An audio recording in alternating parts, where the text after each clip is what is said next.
I got a fever! And the only prescription is more falling fruit from defeated enemies.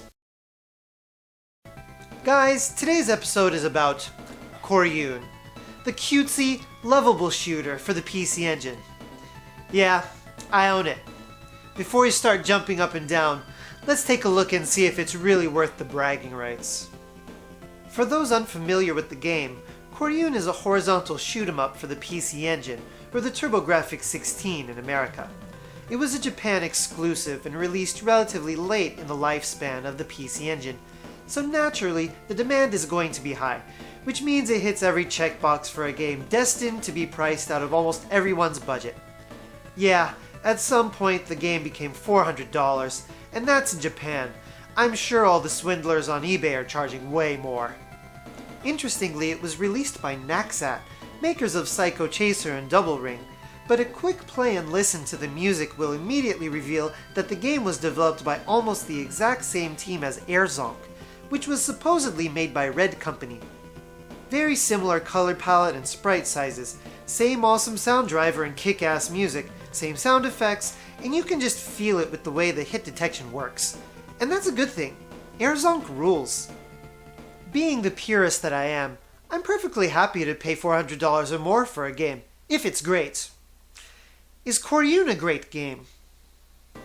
Just take a look at the game. The graphics are extraordinary for an HU card.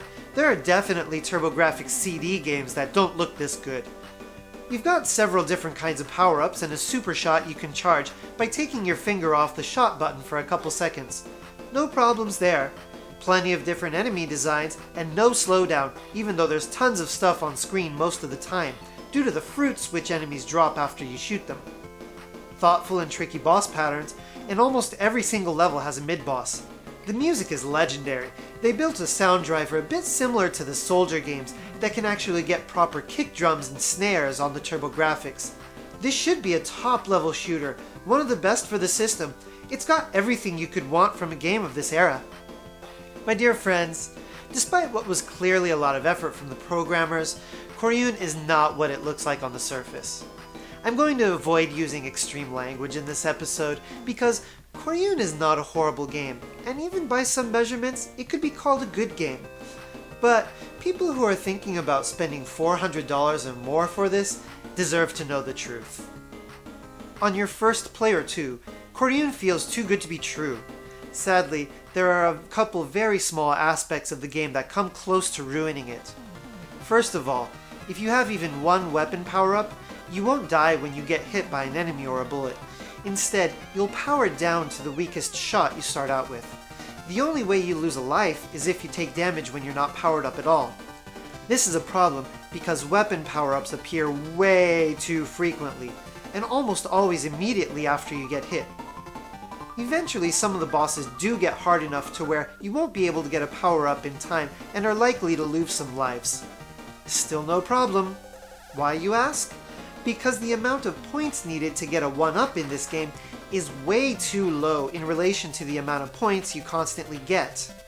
The maximum number of lives you can hold is 9, and you'll definitely have that many after a few levels. You may lose some lives in later levels, but the enemies drop more and more fruit, and the bosses give more and more points for defeating them, so you'll be back up to 9 in no time. The balance is astonishingly broken. It's just way too hard to die and way too easy to gain extra lives in this game. Any gamer with any substantial experience playing shooters will beat this game on the second or third time they play it, maybe sooner. So is the difficulty selectable, you ask? Thankfully, there is a hard mode. Well, that should fix the problem and give the player a substantial challenge, right? Well, the game does technically get harder, but that doesn't necessarily mean the game gets better. So what changes with hard mode? Not the amount of points required to get an extra life, nor the much too frequent appearance of power-ups. Enemies shoot more bullets, which is great, but they take way more hits to kill, probably twice as many. In other words, the developers chose the laziest and most thoughtless way of driving up the difficulty of the game. And this is a game that is generally filled with smaller enemies kamikazing across the screen. So what ends up happening is if you die once, you're probably gonna die a couple more times before you can get your bearings back and hopefully grab an item. In hard mode, the screen is almost always chock full of enemies and bullets, and even a fully powered up weapon is nowhere near strong enough to kill them all. Basically, you'll be dashing around the entire screen madly, trying to find safe space most of the time. So yes, it is indeed harder. But once you've figured this out and have given up on actually trying to take out all of the enemies, the problems from normal mode remain.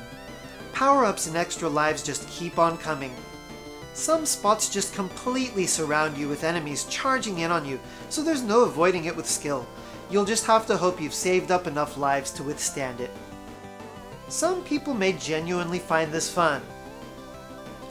I find it to be outright lazy and poor programming. Call it an artistic preference.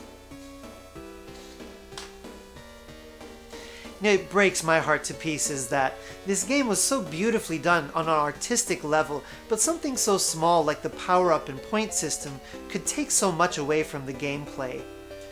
I mean, it only would have taken a little bit of test playing to figure out that this was a problem.